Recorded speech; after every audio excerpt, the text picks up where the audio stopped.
इस वीडियो में हम लोग क्लास 5 बिहार बोर्ड का पर्यावरण और हम किताब का चैप्टर 3 सॉल्व करने वाले हैं। चैप्टर 3 का नाम है बीजों का बिखरना। आप में से बहुत सारे रिक्वेस्ट कर रहे थे कि चैप्टर 3 का वीडियो लाया जाए, तो चैप्टर 3 का वीडियो लेकर हाजिर हैं।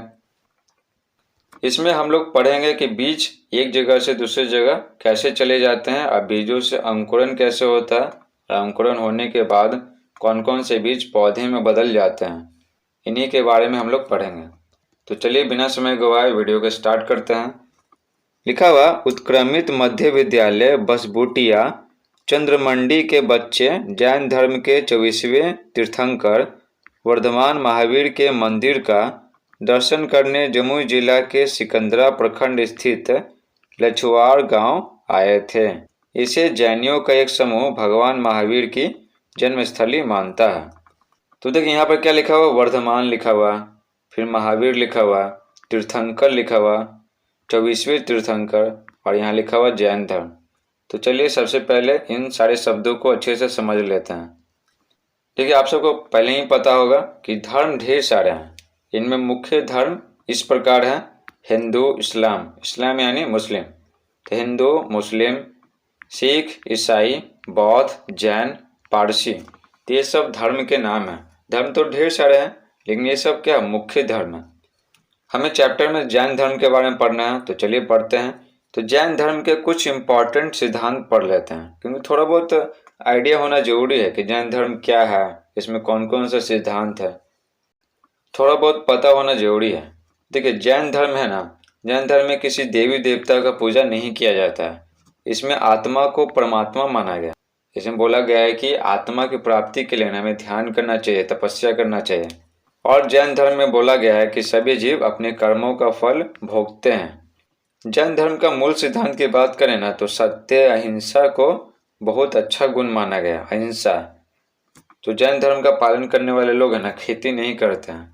उनका कहना है ना कि खेती करने से ना, जो हल चलाते हैं खेत में, तो खेत के कीड़े मकोड़े मर जाते हैं, लाखों कीड़े मकोड़े मर जाते हैं। इसलिए यहाँ तक कि वो खेती भी नहीं करते हैं। और यहाँ तक कि ना पेड़ से फल को भी नहीं तोड़ते हैं, क्योंकि उनका कहना है कि पेड़ तो सजीव है, फल तोड़ेंगे ना तो उनको दर्द होगा। तो आप बोलिएगा कि वे सब खाते क्या हैं जब खेती नहीं करते हैं, पेड़ से फल सब्जी को तोड़ते नहीं हैं, पत्ता को भी नहीं तोड़ते हैं, तो खाते क्या हैं। दूसरे लोग खेती करते हैं तो अनाज मिलता है, वही अनाज खाते हैं। दूसरे लोग जो फल तोड़ते हैं उसी फल को भी खाते हैं, लेकिन खुद न खेती करते हैं और खुद नहीं पेड़ से फल तोड़ते हैं। क्योंकि उनका कहना है कि इसमें हिंसा होता है। वो पूरी तरह से अहिंसा का पालन करने वाले लोग हैं। ठीक, और किताब में क्या पढ़ना था, तीर्थंकर पढ़ना था ना, 24वें तीर्थंकर महावीर के बारे में। तो देखिए तीर्थंकर किसको कहते हैं, वह व्यक्ति जिसने पूरी तरह से क्रोध, घमंड, छल, इच्छा आदि पर विजय प्राप्त की हो और स्वयं तप के माध्यम से आत्मज्ञान प्राप्त किया हो। तो महावीर क्या थे, महावीर तीर्थंकर थे। ठीक है, जैन धर्म में ना 24 तीर्थंकर हुए हैं। पहले तीर्थंकर थे ऋषभ देव और 24वें तीर्थंकर थे भगवान महावीर। तो जैन धर्म में इनका बहुत बड़ा नाम है। तो कोई कोई तो सोचते हैं कि जैन धर्म का शुरुआत ही भगवान महावीर किए हैं, तो ऐसा बात नहीं है। जैन धर्म का शुरुआत किए थे ऋषभ देव। तो भगवान महावीर है ना, जब वो ज्ञान प्राप्त किए तो उनके अंदर का जो क्रोध, घमंड, छल, कपट, इच्छा सब खत्म हो गया और वो ध्यान करके, तपस्या करके आत्मज्ञान प्राप्त किए थे। इसलिए भगवान महावीर को तीर्थंकर बोला जाता है। और साथ ही साथ ऐसा करने वाले 23 गो और थे जैन धर्म में। अब देखिए महावीर के बारे में थोड़ा बहुत पढ़ लेते हैं। जो भगवान महावीर थे ना, उनका जन्म हुआ था वैशाली के कुंडलपुर में हुआ था। मैप में देख सकते हैं कि वैशाली कहाँ है। तो अपने बिहार के वैशाली जिला के कुंडलपुर में हुआ था। कब हुआ था, 599 ईसा पूर्व में। अभी चल रहा है 2022, तो 2022 में ना 599 जोड़ लीजिए, उतना साल पहले इनका जन्म हुआ था। इनके बचपन का नाम वर्धमान था, इसलिए चैप्टर में लिखा हुआ था वर्धमान महावीर। समझे, वर्धमान उनका बचपन का नाम था। और जब उनको ज्ञान प्राप्त हुआ ना, तब उनको बुलाया जाने लगा महावीर। उनके पिताजी का नाम था सिद्धार्थ और माताजी का नाम था त्रिशला। ठीक है, 30 साल में ना वो घर छोड़ दिए। जब वो 30 साल के थे तो घर छोड़ दिए और फिर क्या, फिर जंगल में जाके 12 वर्षों तक कठिन तपस्या किए, तब जाके उनको ज्ञान प्राप्त हुआ। तो 30 में 12 जोड़ेंगे कितना आएगा, 42 साल आएगा। तो 42 साल की अवस्था में उनको ज्ञान प्राप्त हुआ। कहाँ प्राप्त हुआ, एक साल के पेड़ के नीचे। जैसे गौतम बुद्ध को प्राप्त हुआ था ना, बोध गया में एक पीपल का पेड़ था, ठीक है, उसके नीचे। उसी प्रकार इनको प्राप्त हुआ था एक साल के पेड़ के नीचे। कहाँ, जम्बिक गांव के समीप एक ऋजुपालिका नदी है, उसके किनारे एक पेड़ था, एक साल का पेड़, उसी के नीचे इनको ज्ञान प्राप्त हुआ था जब वो 42 साल के थे। तो आप सोचिए, उनको 12 वर्षों तक न कठिन तपस्या करना पड़ा। इनको मोक्ष प्राप्त हुआ। मोक्ष यानी क्या, मृत्यु। जैसे नॉर्मल लोग मरेंगे तो उनको बोलेंगे कि वो मर गया, मृत्यु हो गया। लेकिन वैसा ही आदमी जिसको ज्ञान प्राप्त हुआ तो उसका मृत्यु होता है ना, तो कहते हैं कि मोक्ष प्राप्त हुआ। तो उनको मोक्ष प्राप्त हुआ 72 साल की अवस्था में। लेकिन उनको मोक्ष प्राप्त हुआ था पावपड़ी। ये कहाँ, पावपड़ी कहाँ, नालंदा जिला में, जल मंदिर के पास। तो नालंदा घुमाया जाता है सरकारी स्कूल के बच्चों को। हम भी गए थे उसको घूमने के लिए 9th में।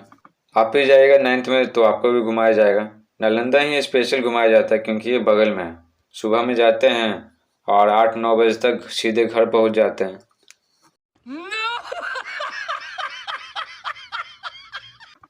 देखिए, जैन धर्म में ना महावीर की मृत्यु के बाद 2 भागों में बट गया। एक था श्वेतांबर, दूसरा था दिगंबर। दिगंबर को मानने वाले लोग हैं ना नंगे रहते थे, और श्वेतांबर को मानने वाले लोग उजला कपड़ा पहनते थे। तो श्वेतांबर मानते हैं ना कि भगवान महावीर का शादी हुआ था यशोदा से, और उनकी एक बेटी भी थी प्रियदर्शिनी। लेकिन दिगंबर मानते हैं कि महावीर का शादी नहीं हुआ था, वो बचपन से क्या थे, ब्रह्मचारी थे। तो भगवान महावीर जब घर छोड़े उसके बाद कुछ साल तक वे उजला कपड़ा पहनकर रहते थे, उसके बाद वो नंगे रहते थे। ठीक है ना, दिगंबर अवस्था मतलब वो नंगे रहते थे, और ज्ञान भी उनको नग्न अवस्था में ही मिला था, दिगंबर अवस्था में ही मिला था। तो आप क्लास 6 में पढ़ेगा ना, तब आपको पता चलेगा कि इनको ढेला मार मार के भगाया जाता था क्योंकि ये नंगे रहते थे। आई होप आप जैन धर्म को अच्छे से समझ गए होंगे। अब जैन धर्म के बारे में समझ लिए तो ये सब समझने में आपको कोई दिक्कत नहीं होगा। तो आगे बोला जा रहा है, उत्क्रमित मध्य विद्यालय बसबुटिया चंद्रमंडी के बच्चे जमुई जिला के सिकंदरा प्रखंड लछवाड़ गांव आए थे। ठीक है, जमुई जिला के लछवाड़ गांव आए थे। इसे जैनियों का एक समूह भगवान महावीर की जन्म स्थली मानता है। जैनी कहते हैं जो जैन धर्म का पालन करते हैं। तो जैन धर्म का पालन करने वालों का एक समूह है ना, वो मानता है कि भगवान महावीर का जन्म हुआ था कहाँ, लछवाड़ गांव में हुआ था, जो कहाँ है, जमुई जिला में। लेकिन अधिकतर लोग मानते हैं कि भगवान महावीर का जन्म हुआ था कुंडलपुर, वैशाली में। भगवान महावीर के ये बचपन का नाम है तीर्थंकर। इनको इसलिए कहते हैं क्योंकि इनमें क्रोध, काम, डर, ये सब कोई भावना नहीं था, छल कपट कुछ नहीं था, और ये ज्ञान की प्राप्ति किया, इसलिए इनको तीर्थंकर कहा जाता है। आप याद रखिएगा कि भगवान महावीर 24वें तीर्थंकर थे। आगे दिया हुआ, सभी बच्चे मंदिर प्रांगण में घूम रहे थे, तभी ईला की नज़र मंदिर की दीवार पर गई। इस दीवार पर, ठीक है, मंदिर की दीवार पर, वहाँ पीपल का एक छोटा सा पौधा दिख रहा था। तो पीपल का पौधा वो देखी ना, तो उसके दिमाग में ख्याल आया। क्या ख्याल आया, दीवार पर पीपल का पौधा कैसे उगाया। वो बोली अपने दोस्तों से, दीवार पर पीपल का पौधा कैसे उगाया। जब ये बोली तो सब लोग दीवार पर उगे पीपल के पौधों को देखने लगे। यीशु ने कहा कि तुम पहली बार देख रही हो दीवार पर पीपल का पेड़, हमारे घर की चार दीवारी पर भी इसी तरह से कुछ पौधे उगे हुए हैं। तो शिवांगी बोलेगी, हम तो अपने विद्यालय के पुराने भवन में देखे हैं। ठीक है ना, ऐसा पौधा अपने विद्यालय के पुराने भवन में भी कुछ पौधे उग आए हैं। आगे बोला, जरा बताइए, आपने भी अपने आसपास दीवारों पर या ऐसे अन्य स्थानों पर पेड़ पौधों को उगे हुए देखा होगा। आपने इस तरह से किन किन स्थानों पर कौन कौन से पौधे को उगे देखा है। इसमें स्थान भरना है, 3 स्थान, और पौधे का नाम लिखना है। ये आप खुद से भी लिख सकते हैं, आप अपने आसपास देखिएगा, ठीक है, कौन कौन सा दीवार पर कौन कौन सा पौधा उगा हुआ है। पौधा वहाँ कैसे उगा होगा, अपने साथियों के साथ चर्चा करके लिखिए। तो चलिए ये दोनों आपको बताते हैं। ये तो आपके बारे में पूछ रहा है, लेकिन आपको एक लिख के दिखाते हैं। तो देखिए मेरे छत के कोने पर ना पीपल का पौधा उगा है, और अगर घर की दीवार की बात करें तो वहाँ पर बरगद उगा है। विद्यालय की दीवार है ना, उस पर नीम उगा है। ठीक है, नीम ये सब पौधा है, ठीक है, पेड़ नहीं उगा है, ये सब पौधा है, पौधा के रूप में उगा है। एक लिख के दिखा दें, इसी तरह आपको लिखना है। दूसरा पूछ रहा था कि पौधा वहाँ कैसे उगा होगा, अपने साथियों के साथ चर्चा करके लिखिए। तो देखिए, जब किसी पेड़ पौधे का बीज किसी भी तरह से कहीं पहुंच जाता है तो मिट्टी, पानी, हवा, सूर्य का प्रकाश समुचित मात्रा में पाता है और अंकुरित होकर पौधा बन जाता है और बढ़ने लगता है। ठीक है, दीवार पर बीज कैसे चला जाएगा? हवा के माध्यम से चला जाएगा। ठीक है, तो पेड़ पौधे का बीज है ना, अगर किसी भी तरह से कहीं पहुंच गया, किसी भी तरीके से, चाहे पानी के माध्यम से, चाहे हवा के माध्यम से, चाहे जानवर के माध्यम से, जैसे होता नहीं कि हम सब खा खा के इधर उधर फेंक देते हैं, जैसे जामुन खाया तो इधर उधर फेंक दिए, आम खाया तो आम का बीज इधर उधर फेंक दिए, तो वही बोला जा रहा है। तो यहाँ पर यही बोला जा रहा है कि अगर कोई पेड़ पौधा का बीज है ना किसी भी तरीके से कहीं पहुँच जाता है ना, तो अगर वहाँ पर मिट्टी मिल जाता है, पानी मिल जाता है, हवा मिल जाता है और सूरज का प्रकाश मिलता है उचित मात्रा में, तो बीज है ना अंकुरित हो जाता है और पौधा निकल आता है और फिर धीरे धीरे बढ़ने लगता है। तो वही हुआ था दीवार पर। ठीक है, दीवार पर, दीवार में ऐसे ईंट रहता, तो कहीं से उड़ के आया बीज और यहाँ पर फंस गया। सूरज का प्रकाश मिला उसको, कुछ कुछ मात्रा में उसको नमी मिला। ठीक है ना, नमी, पानी, जैसे होता ना कोहरा हो रहा, ठंड के मौसम में पानी मिला या फिर बारिश के मौसम में पानी मिला, तो क्या हुआ, ये बीज अंकुरित होने लगा और फिर क्या बन गया, पौधा बन गया। और यही पौधा बढ़ रहा था। तो यही था दीवार पर। जब शिवांगी पूछती है ना शिक्षिका से पेड़ पौधे दीवारों पर कैसे उग आते हैं, तो मैडम बोलती हैं, जब किसी पेड़ पौधे का बीज किसी भी तरह से कहीं पहुंच जाता है तो वहीं वह अनुकूल परिस्थितियां ढूंढने लगता है। अनुकूल परिस्थितियां मतलब क्या, जैसे विकास करने के लिए जो जो चाहिए ना, वो सब ढूंढने लगता है। तो पेड़ पौधे के विकास के लिए क्या चाहिए, उसको हवा चाहिए, पानी चाहिए, सूरज का प्रकाश चाहिए, चाहिए ना, ये सब चाहिए। और साथ ही साथ क्या, तापमान है ना सामान्य होना चाहिए। जैसे सेब के पेड़ के लिए ना तापमान कम होना चाहिए, ठंडा वातावरण चाहिए। जैसे पीपल का पेड़ हो गया, और जो सामान्य पेड़ देखते हैं उसके लिए क्या, सामान्य वातावरण चाहिए, ना ज़्यादा ठंडा ना ज़्यादा गर्म। तो इसी को बोलते हैं अनुकूल परिस्थितियाँ। तो बीज ढूंढने लगता है अनुकूल परिस्थितियाँ, वहाँ पर मिट्टी ढूंढने लगेगा, पानी ढूंढने लगेगा, हवा तो मिलवे करता है, और सूरज का प्रकाश भी सोचेगा कि मिल जाए ताकि हम अंकुरित होकर पौधा बन जाए। अगर बीज को मिट्टी, पानी, ताप, हवा समुचित मात्रा में मिलते हैं तो वह अनुकूल मौसम में अंकुरित होकर बढ़ने लगता है। तो अगर कोई बीज है दीवार में फंसे हुआ तो उसको पानी नहीं मिल पाता, ठंड में थोड़ा बहुत मिल पाता है, लेकिन बारिश में तो बार बार उसको पानी मिलते रहता है, जिसके कारण बीज अंकुरित हो जाता है। इसलिए बरसात के मौसम में ना ढेर सारे पौधे निकल आते हैं उन बीजों से। तो यही बोला जा रहा है कि अनुकूल मौसम में अंकुरित होने लगता है। जैसे आम का बीज है ना इधर उधर फेंके हुए है ना तो नहीं उगेगा, लेकिन बरसात के मौसम में ना तो देखते हैं कि उससे पौधा उगाता है और बढ़ने भी लगता है। तो इसलिए बोला जा रहा है कि हर बीज का ना एक अनुकूल मौसम होता है, उसी वक्त है ना वो अंकुरित होगा और पौधा बनेगा। हीरा बोले, पौधों के बीज इधर उधर कैसे चले जाते हैं? तो मैडम कहती हैं, भिन्न भिन्न पौधों के बीज भिन्न भिन्न तरीके से इधर उधर जाते हैं। कोई एक फिक्स नहीं है कि एक ही तरीके से पौधे के बीज इधर उधर जाते हैं। किसी बीज को हवा उड़ाकर ले जाती है, तो कोई पानी में बहकर कहीं चला जाता है। तो हवा उड़ाकर किन बीजों को ले जाएगी, जो हल्के होंगे। और पानी कौन बहा कर ले जाएगी, तो पानी तो भारी बीजों को भी बहा कर ले जा सकती है और हल्के बीजों को भी। कोई बीज अपने फलों के फटने के बाद बिखर जाता है, तो किसी बीज को पशु पक्षी एक स्थान से दूसरे स्थान पर ले जाते हैं। मनुष्य भी अपनी आवश्यकता अनुसार बीजों को नियंत्रित तरीके से बिखेरता है। तो मैडम क्या समझाई ना कि ऐसा कोई फिक्स नहीं है कि सभी पौधे के बीज एक ही तरीके से एक जगह से दूसरी जगह जाएंगे। वो बीज पे निर्भर करता है।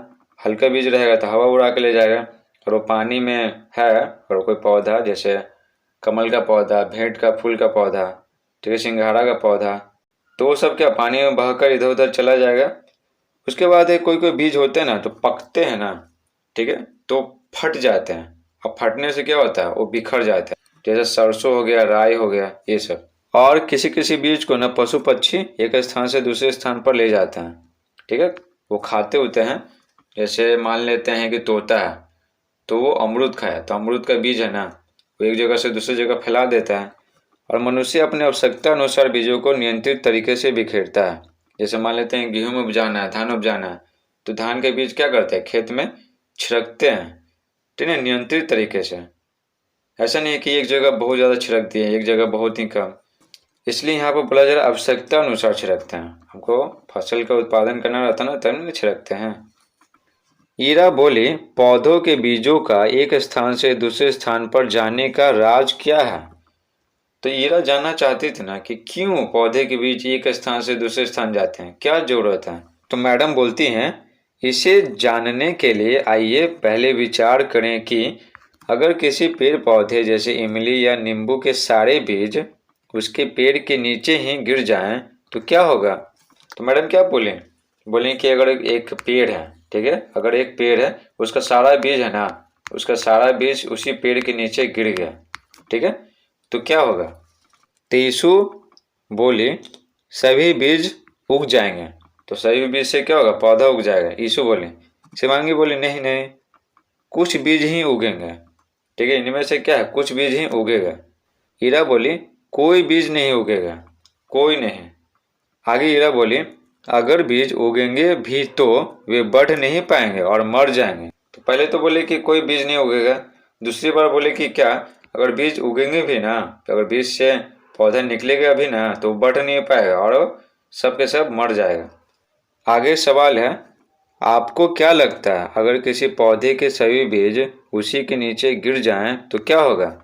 तो देखिए, अगर एक मान लेते हैं कि पेड़ है, उसके नीचे क्या बीज गिर गया, ठीक है, तो इस बीज को क्या चाहिए, पानी चाहिए, मिट्टी चाहिए, हवा चाहिए, तापमान चाहिए। तो तापमान मान लेते हैं सामान्य है, और सूरज का प्रकाश चाहिए।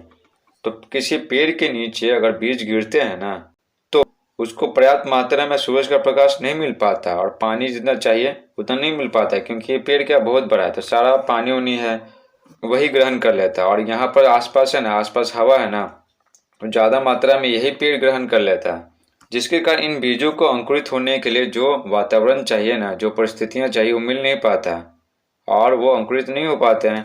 अगर होते भी है ना, मान लेते हैं कि इससे क्या, इससे पौधा निकल गया, ठीक है, तो देखिए अंकुरित तो हो गया, लेकिन इसको धूप पर्याप्त मात्रा में नहीं मिल पाता, जिसके कारण वो सर्वाइव नहीं कर पाता और मर जाता है। तो ये पूछ रहा था कि आपको क्या लगता है कि अगर किसी पौधे के सही बीज उसी के नीचे गिर जाएंगे तो क्या होगा?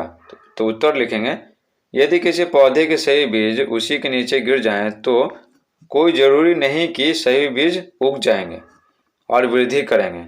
तो कोई जरूरी नहीं है कि सब बीज से पौधा निकलवे करेगा। बीजों को उगने व वृद्धि करने के लिए उन्हें पर्याप्त स्थान चाहिए, प्रकाश चाहिए, हवा चाहिए, पानी चाहिए, मिट्टी चाहिए आदि की जरूरत होती है, जो पौधे के नीचे पर्याप्त रूप से प्राप्त नहीं हो पाते हैं। इसी कारण सभी बीज उग नहीं पाते और न वृद्धि कर पाते हैं। आगे शिक्षिका बोलती हैं, बच्चों आप सभी ने बहुत बढ़िया उत्तर दिया है, ठीक है, ये बच्चे हैं ना तो इतना जवाब दे दिए तो बहुत ज़्यादा है। तो मैडम बोलती हैं आगे, पेड़ पौधे तभी वृद्धि कर पाते हैं जब उन्हें पर्याप्त स्थान, हवा, पानी, मिट्टी और सूर्य का प्रकाश आदि मिलता हो। तो ये सही बात है, अगर इसमें से अगर कोई एक भी नहीं मिलेगा ना तो बीज का अंकुरण नहीं हो पाएगा और वो पौधा नहीं बन पाएगा। पौधे के बीजों को ये सब आसानी से उपलब्ध हो सके इसलिए वे अपने मातृ पौधे से बिखर कर दूर दूर चले जाते हैं। यहाँ पर ईरा बोली थी ना कि पौधे के बीज एक स्थान से दूसरे स्थान क्यों चले जाते हैं, क्या जरूरत है? तो इसी के जवाब में मैडम बोलती हैं कि एक पेड़ है, उसके नीचे अगर बीज गिरेगा तो ठीक से अंकुरण नहीं हो पाएगा, ठीक है, और वो पौधा नहीं बन पाएगा और पौधा से फिर पेड़ नहीं बन पाएगा, क्योंकि उसको चाहिए ज़्यादा जगह, हवा चाहिए, पानी चाहिए, मिट्टी चाहिए और सूरज का प्रकाश चाहिए पर्याप्त मात्रा में, लेकिन नहीं मिल पाएगा उस पेड़ के नीचे और वो गिरेगा, इसलिए वो दूर चला जाता है। इस पेड़ का बीज है, इसलिए इसको बोलते हैं मातृ पेड़, ठीक है ना, मातृ पेड़ या मातृ पौधा। पौधा रहेगा तो मातृ पौधा बोलेंगे, पेड़ रहेगा तो मातृ पेड़ बोलेंगे। इससे पेड़ पौधे की प्रजाति सुरक्षित रहती है, उनका विस्तार होता है। तो देखिए मान लेते हैं कि एक पेड़ है, इसका बीज है ना बिखर करके दूर नहीं गया। तो देखिए अब इस पेड़ को मान लेते हैं काट दिए, तो काट दिए तो पेड़ क्या हो गया। लेकिन क्या होता है, बीजों के बिखरने से क्या होता है, बीज बिखरा तो यहाँ पर क्या हो गया, पौधा से पेड़ बन गया, फिर बीज बिखरा तो यहाँ पर पौधा से पेड़ बन गया। अगर इसको पेड़ को काट भी देते हैं ना तो ये दोनों पेड़ तो बच जाएगा। तो इस प्रकार से है ना पेड़ पौधे की प्रजाति सुरक्षित रहता है, बीजों के एक जगह से दूसरी जगह बिखरने के कारण। तो यही फायदा है, नहीं तो पेड़ तो लुप्त हो जाएगा। उनका विस्तार होता है, तो विस्तार हो गया, अपनी संख्या को क्या करते हैं, जो पेड़ है ना अपनी संख्या को बढ़ा लेते हैं। इस प्रकार से इनका प्रजाति का क्या हो रहा है, विस्तार हो रहा है। बीजों के एक स्थान से दूसरे स्थान तक जाने को बीजों का बिखरना कहा जाता है। यीशु बोलती है, दीदी बीजों के बिखरने के बारे में हमें विस्तार से बताइए, पूरा डिटेल में, इतना से काम नहीं चलेगा। तो मैडम बोली थी ना कि बीज एक जगह से दूसरी जगह चले जाते हैं, हवा के द्वारा, पानी के द्वारा, पशु पक्षी ले जाते हैं, मानव अपनी आवश्यकता अनुसार बीजों को छिड़कता है फसल उत्पादन करते वक्त। तो यीशु को संतुष्टि नहीं मिला। तो यीशु है ना बहुत पढ़ने में तेज है, बहुत जानना चाहती है, तो वही मैडम से बोलती है कि थोड़ा डिटेल में बताइए ना। तो मैडम अब डिटेल में बताएंगे। तरह तरह से बिखरते बीज। शिक्षिका बोलती हैं, बीज अपनी संरचना के आधार पर अपने बिखरने का माध्यम चुनते हैं। संरचना कहने का मतलब क्या है, बीज भारी है कि हल्का है, उसका आकार कैसा है, ठीक है ना, उस आधार पर। आइए समझते हैं कि बीज बिखरने के लिए कौन कौन सा माध्यम का उपयोग करते हैं। चटक्कर बिखरने वाले बीज। चटक्कर बिखरने का मतलब है ना कि कोई कोई होते ना पौधे, उसके जो फल लगते हैं ना तो पक जाते हैं ना तो कड़ा हो जाते हैं और वो पक के ना फट जाते हैं, इसी को बोलते हैं चटकना। कुछ पौधों के बीज सरसों के दाने की तरह छोटे छोटे और गोलाकार होते हैं, छोटा रहेगा और गोल गोल रहेगा। तो गोल तो आपको पता ही है, लुढ़कता ज़्यादा है। वे फलियों के सूखकर फटने के बाद बिखर जाते हैं, ठीक है। हर सिंगार या गुलमेहंदी के बीज फटकर या चटक कर बिखरते हैं। तो फोटो में देख सकते हैं ये मूंग है, तो ये पक गया है तो क्या हो गया, फट गया। इसी प्रकार गुलमेहंदी का बीज और हर सिंगार का बीज है ना जब पक जाता है ना तो फट जाता है, और फटेगा तो क्या होगा, दूर फेंका जाएगा। ये देख सकते हैं गुलमेहंदी का फल है और ये बीज है यहाँ पर। ये फटेगा तो क्या होगा, बीज दम है ना पूरा बिखर जाएगा, ठीक है। और वही बीज जब अनुकूल परिस्थिति उसको मिलेगा तो बीज से पौधा निकल आएगा। अब सवाल पूछा जा रहा है, आप भी अपने आसपास जाकर ऐसे पौधों को खोजकर उनके नाम लिखिए जिनके बीज फलों के सूखकर फटने से बिखर जाते हो। दूसरा सवाल है, क्या कोई ऐसा भी पौधा मिला है जिसके सूखे फल आपके हाथ से सटते ही फट जाते हैं और उनके बीज बिखर जाते हैं। तो पूछ रहा था अपने आसपास जाकर ऐसे पौधों को खोजकर उनका नाम लिखना है जिनके बीज फलों के सूखकर फटने से बिखर जाते हैं। उत्तर लिखेंगे अंडी, सरसों, राई, मूंग, उड़द, कपास, हरसिंगार या गुलमेहंदी इत्यादि के बीज फलों के सूखकर फटने से बिखर जाते हैं। देखिए अंडी, आप गांव में रहते होंगे तो जरूर जानते होंगे अंडी का तेल। इसका जो पेड़ होता है ना वो पपीता के पेड़ की तरह होता है। अंडी के बीज से तेल निकलता है, इसका तेल है ना बहुत चिपचिपा होता है। दूसरा सवाल था, क्या कोई ऐसा भी पौधा मिला है जिसके सूखे फल आपके हाथ से सटते ही फट जाते हैं और उनके बीज बिखर जाते हैं। तो ऐसा तो मिला है, लिखेंगे हाँ, मूंग, उड़द, सरसों, राई तथा अंडी के पौधे हैं जिनके सूखे फल हाथ से सटते ही फट जाते हैं और उनके बीज बिखर जाते हैं। आप गांव में रहते होंगे तो ये सब से अच्छे से परिचित होंगे और ये सब को जरूर देखे होंगे। जब ये पक जाता है तो ये कड़ा हो जाता है और फट जाता है और इसके बीज बिखर जाते हैं। आगे है हवा में उड़ने वाले बीज। देखिए कुछ बीज बहुत हल्के फुल्के होते हैं, उनके चारों ओर रोए होते हैं। जैसे ये देख सकते हैं कपास का बीज है और इसके चारों ओर है ना, इसके चारों ओर रुई जैसा कपास है और इसके अंदर क्या है, बीज है, ये वाला बीज। कुछ बीज बहुत हल्के फुल्के होते हैं उनके चारों ओर रोए होते हैं। यह पंख की तरह पतली झिल्ली होती है। ये हवा में उड़कर दूर दूर पहुंच जाते हैं। तो हवा के माध्यम से बीज एक जगह से दूसरे जगह जाता है और वही बीज जाएगा जो हल्का होगा, समझे, हल्का। उसका एक उदाहरण क्या है? कपास का बीज। ये बहुत हल्का होता है। कपास के बीज के चित्रों को देखिए और बताइए, क्या आपने ऐसी संरचना वाले किसी पौधों के बीजों को हवा में उड़कर एक स्थान से दूसरे स्थान तक जाते देखा है? उनके नाम बताइए। तो आंसर लिखेंगे, ऐसी संरचना वाले पौधे का नाम है अकवन और पलाश। पलाश का फूल है ना, बहुत सुंदर होता है, बहुत ही सुंदर। पलाश के फूल से ना वातावरण एकदम सुगंधित हो जाता है। आप कमेंट बॉक्स में बताइएगा तो आपके घर के पास पलाश का फूल है कि नहीं है। आगे है पानी में तैरकर बिखरने वाले फल। देखिए, फल का मतलब यहाँ पर वो फल नहीं है जिसको हम सब खाते हैं। वो कोई भी फल हो सकता है, जिसको हम नहीं भी खाते हैं वो भी फल हो सकता है। कुछ पौधों के फल पानी में तैरकर एक स्थान से दूसरे स्थान तक पहुंच जाते हैं। ठीक है, जैसे नारियल है ना, नारियल उसके ऊपर कवर रहता है तो डूबता नहीं है पानी में। अगर नारियल का पेड़ है या फिर ताड़ का पेड़ है नदी के किनारे या पोखर के किनारे, तो बह करके ना दूर दूर चला जाता है, क्योंकि उनका जो फल है ना, ताड़ का पेड़ का, जिसको फेदा बोलते हैं, या फिर नारियल के पेड़ का, तो डूबता नहीं है, तो पानी में बह कर एक जगह से दूसरी जगह चला जाता है। तो वही बोला जा रहा है, कुछ पौधों के फल पानी में तैरकर एक स्थान से दूसरे स्थान तक पहुंच जाते हैं। ऐसे फल हल्के होते हैं एवं पानी में तैरने वाले होते हैं। पानी में डूब जाएगा तो वहीं पर रुक जाएगा ना। तो वैसे फल ही पानी के सहारे एक जगह से दूसरी जगह जाएंगे जो पानी में तैर सकते हैं, पानी में डूबे ना। कमल एवं कुमुदनी के पौधे के फल पानी में बहते हुए ही एक स्थान से दूसरे स्थान पर पहुंच जाते हैं। ठीक है, किसका? कमल और कुमुदनी का। कमल तो पानी में रहता ही है। फिर क्या होता है? फल के सड़ गल जाने से बीज बिखर जाते हैं। जब वो पानी में है ना, सड़ गल जाते हैं तो बीज क्या होता है? निकल जाता है। और वही बीज को जब पानी उनी मिलता है, सूरज का प्रकाश मिलता है, उपयुक्त परिस्थिति मिलता है, तो बीज से फिर पौधा निकल आता है। तो पानी में रहते रहते क्या होता है? फल सड़ गल जाता है। सड़ गल गया तो बीज निकल जाता है। यहाँ पर देख सकते हैं कमल के बीज है ये, ठीक है, और ये इसको दिखाया गया काटा हुआ फल। आगे बोला जा रहा है, आपके आसपास पानी के पौधे किस प्रकार उगते हैं, उनके बारे में लिखें।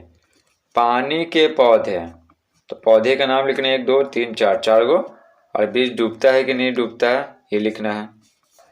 पहला सवाल था, आपके आसपास पानी के पौधे किस प्रकार उगते हैं, ठीक है, और ये दूसरा सवाल अलग है। तो ये आंसर लिखेंगे, मेरे आसपास पानी के कुछ पौधे तो स्वतः, स्वतः यानी अपने आप उग आते हैं।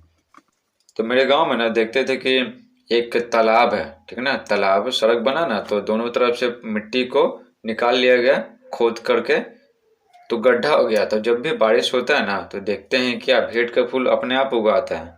तो हम कभी सोचते थे कि भेंट का फूल अपने आप कैसे उगाता है, कोई बीज डालता ही नहीं है फिर भी। तो भेंट का फूल है, तो भेंट का फूल है, जब पानी सूख जाता है तो उसका जो बीज है ना मिट्टी में गड़ा रहता है। फिर बारिश हुआ, फिर भर गया, तो फिर से उन्हीं बीजों से फिर से भेंट का फूल उगाता है। तो हर साल यही होता है।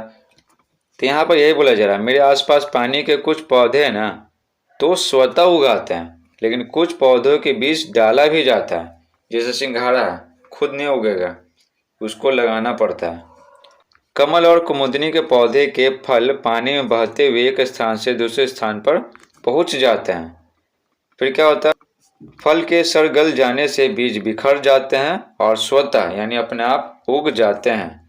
तो बीज बिखर गया तो पानी में तो रहते ही है, कमल का बीज, कुमुदनी का बीज, भेंट के फूल का, उसको तो पानी चाहिए ही बढ़ने के लिए। जब उसको पर्याप्त मात्रा में पानी मिला, हवा मिला, सूरज का प्रकाश मिला, जैसा वातावरण वो चाहता है वैसा मिला, तो फिर से पौधा उग आता है अपने आप। फिर बोला उनके बारे में लिखिए। जो आप देखते हैं पानी के पौधे उसके बारे में लिखना है। तो लिखेंगे पानी फल, सिंघाड़ा, तो इसका बीज पानी में डूबता नहीं है। जलकुंभी, जलकुंभी आप देखे होंगे, ये एकदम है ना पूरा तालाब के सतह को ना, पानी के सतह को पूरा ढक लेता है और डूबता ही नहीं है, इसका बीज डूबता नहीं है। कर्मी, कर्मी का साग, तो ये भी नहीं डूबता है। भेंट का फूल, तो इसका बीज भी नहीं डूबता है। आगे बोला जा रहा है जानवरों की सवारी। बीजों के बिखरने में पशु भी महत्वपूर्ण भूमिका निभाते हैं। गोखरों की तरह कांटेदार बीज या कुछ घास के बीज पशुओं के शरीर से चिपक कर एक स्थान से दूसरे स्थान पर चले जाते हैं। देखिए पशु है ना, पशु वो बीजों को बिखरने में सहायता करते हैं, बीजों को एक जगह से दूसरी जगह ले जाने में सहायता करते हैं। पल होते हैं कि खाते खाते एक जगह से दूसरी जगह ले चले जाते हैं। जैसे घास के मैदान में गाय चल रही है या फिर भैंस चल रही है, बकरी चल रही है, तो क्या होता है ना, उसके शरीर में ना कांटेदार बीज जैसे गोखरू और कुछ घास के जो कांटेदार बीज होते हैं ना, ठीक है, तो वो सट जाते हैं उनके शरीर से और जहाँ जहाँ वो जाते हैं ना तो बीजों को वो बिखरते चले जाते हैं। मान लेते हैं कि गोखरू का बीज है ना वो सट गया भैंस के शरीर से, अब भैंस जहाँ जाएगा ठीक है वहाँ उसको ले जाएगा, ठीक है, तो वहाँ पर वो पहुँच गया गोखरू जहाँ भैंस पहुँचा। तो आगे बोला जा रहा है ऐसे बीजों की सूची बनाई है जो जानवरों के शरीर से चिपक कर बिखरते हैं। तो आंसर लिखेंगे ऐसे बीजों की सूची है गोखरू या लापटा के बीज, कुछ कटीले बीज, कुछ घास के बीज इत्यादि। आप देखे होंगे गोखरू में क्या काटा काटा जैसा निकले हुआ रहता है, काटा नहीं रहता लेकिन नुकलिया नुकलिया निकले हुआ रहता है और ये जानवर के शरीर से चिपक जाता है। इसी तरह एक और होता है, एक हरा रंग का होता है इस तरह से, ठीक है, इस तरह से ऐसे ऐसे ऐसे निकला हुआ रहता है, इसका नाम नहीं याद आ रहा लेकिन ऐसा रहता है, ढेर सारे हरा हरा रहेंगे, हरा हरा। अगर आपको नाम याद आ रहा है तो आप कमेंट बॉक्स में जरूर बताइए। तो हम सब करते क्या थे, इस सबको मिला मिला के इस तरह से मिला मिला के चिपक जाता था और कुछ बनाते रहते थे। तो क्या हो गया, गोखरू या लापटा के बीज, कुछ कटीले बीज, कुछ घास के बीज इत्यादि। आगे है पक्षियों द्वारा बिखराव। तो बीजों को एक जगह से दूसरी जगह पहुंचने में ना पक्षियों का बहुत रोल है। कुछ पौधों के बीज चिपचिपे होते हैं, जब पक्षी इनके फलों को खाते हैं तब ये बीज उनकी चोंच पर चिपक जाते हैं। पक्षी जब किसी अन्य जगह जाकर चोंच से बीज को छुड़ाते हैं तो ये बीज नई जगह पर पहुंच जाते हैं। लसोड़ा के बीज को छूकर देखिए जिनका बिखरना पक्षियों के द्वारा होता है। ये लसोड़ा के बीज को आप देख सकते हैं। देखिए बरगद, पीपल, लसोड़ा के बीज ये सब चिपचिपा होता है, जब पक्षी खाते हैं तो उनके चोंच में सड़ जाता है। और मान लेते हैं कि वो अपनी घोंसला के पास या फिर किसी पेड़ पर बैठ करके वो चोंच से छोड़ा रहे हैं तो उस पेड़ के नीचे गिरेगा। इस प्रकार से क्या होगा, बीज एक जगह से दूसरी जगह चला गया। और क्या होता है, कई फल ऐसे होते हैं जिन्हें पक्षी बीज सहित खा जाते हैं, जिसमें अमरूद आता है, जैसे जो है ना, जैसे तोता अमरूद बहुत खाता है। तो क्या होता है, फल तो उनके पेट में पच जाता है किंतु बीज नहीं पच पाता है।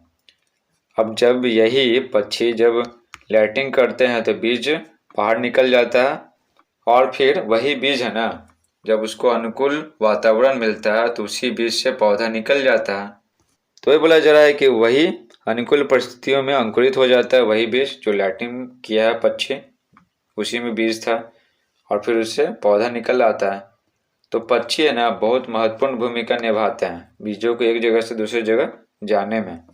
तो आगे बोला जा रहा है बीजों का बिखरना न केवल पौधों की प्रजातियों को हजारों वर्षों से बचाकर रखने में सहायक रहा है, बल्कि इससे अलग अलग जगहों पर रहने वाले मनुष्यों को भी उपयोगी फल फूल वाले पौधे मिलते रहे हैं।